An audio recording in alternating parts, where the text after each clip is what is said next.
IAS institute నిర్వహిస్తున్న all India scholarship exam pass అవ్వండి. 2 years ఫీజులో 50% మాత్రమే పే చేయండి. వికారాబాద్ జిల్లా లగచర్ల, హకీంపేట, పోలేపల్లి గ్రామాల ప్రజలకు సీఎం రేవంత్ రెడ్డి సర్కార్ గుడ్ న్యూస్ చెప్పింది. ఆయా గ్రామాల్లో ఫార్మా కంపెనీ నిర్ణయాన్ని ప్రభుత్వం వెనక్కి తీసుకుంటున్నట్లు ప్రకటించింది.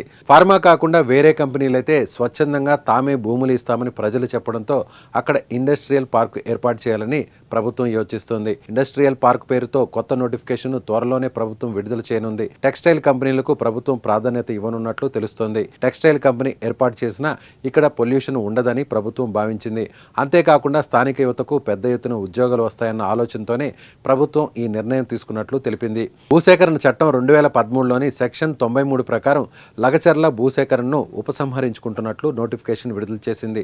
గ్రామాల్లో సర్వే అనంతరం ఈ నిర్ణయం తీసుకున్నట్లు వికారాబాద్ జిల్లా కలెక్టర్ ప్రతీక్ జైన్ వెల్లడించారు. ఇక లగచర్లలో భూసేకరణ కోసం రైతులతో మాట్లాడేందుకు ఈ నెల 11న అక్కడికి వెళ్లిన వికారాబాద్ జిల్లా కలెక్టర్ ప్రతీక్ జైన్ అధికారులపై పలువురు దాడి చేయడం రాష్ట్ర వ్యాప్తంగా తీవ్ర కలకలం రేపింది.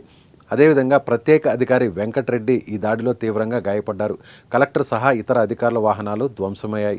ఘటనపై ప్రభుత్వం ఆగ్రహం వ్యక్తం చేయగా వీడియో ఆధారంగా పోలీసులు నిందితులను గుర్తించారు. ఈ ఘటనలో బీఆర్ఎస్ నేత మాజీ ఎమ్మెల్యే పట్నం నరేందర్ రెడ్డిని పోలీసులు అరెస్టు చేశారు. తాజాగా ఫార్మా కంపెనీ నిర్ణయాన్ని ప్రభుత్వం వెనక్కు తీసుకున్నట్లు ప్రకటించింది.